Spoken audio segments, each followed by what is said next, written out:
Kajian Islam. Sesungguhnya seseorang yang meninggal dunia diangkat derajatnya di surga.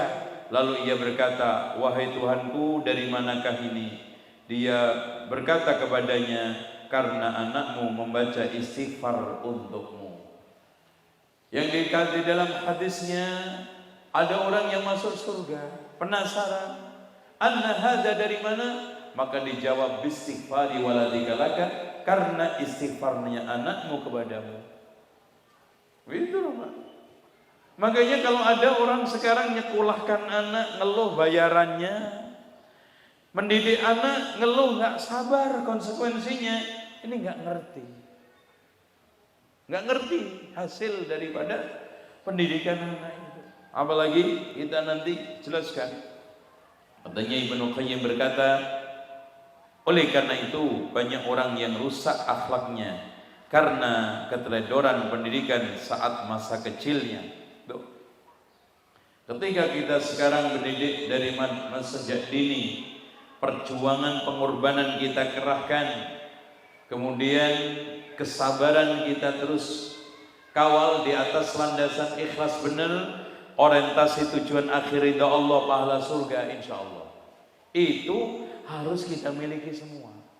Ya, bukan tadi cari anak supaya terkenal, nanti kembali uang kuliahnya, anak saya jadi orang gedean, anak saya nanti kerja kursinya basah, kasihan, nggak bisa duduk, basah terus kursi, sabetannya banyak, kerja di perusahaan asing, ini semua orientasi keliru. Ya, sekarang kita akan pindah membahas dari pengorbanan dan kesabaran. Lihat Pak, gimana kita bisa ngeluh mendidik anak. Sesungguhnya satu keping dinar yang paling besar pahalanya adalah dinar yang kamu nafkahkan atas keluargamu. Hadis Muslim. Afdalu dinarin dinarun yunfiquhu rajul ala iyalih, kata Rasulullah. Dinar yang paling afdal adalah dinar yang diinfakkan seseorang untuk kepentingan, termasuk ngasih makan, minum, pendidikan, kuliah, dan seluruh proses untuk mengasuh dan mendidik anak. Antum ngeluhnya di mana?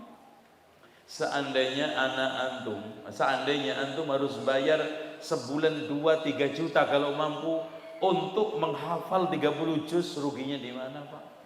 Antum dibelikan oleh Allah nanti mahkota cahaya lebih besar daripada matahari, masya Allah. Itu.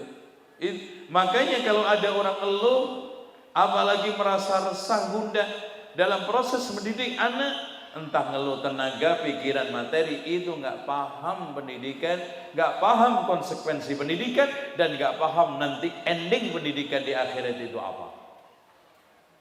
Ini kita satu hadis saja sudah cukup untuk memotivasi kita. Loh, kalau sekarang antum mengeluarkan uang di perempatan untuk orang gelandangan merasa bangga, antum sekarang bisa infak ke masjid merasa senang. Sekarang kata Rasul, yang paling afdol di antara semua itu dinar yang kita nafkahi untuk keluarga kita. Itu ya, mudah, clear ya. Mau sekarang di SDIT, mau di pondok pesantren, berbagai macam pilihan yang antum jatuhkan, intinya ngeluh itu bukan sifat orang tua mukmin, apalagi ahli sunnah, apalagi ingin anaknya itu sukses. Waj'alna lil muttaqina imama. Kajian Islam.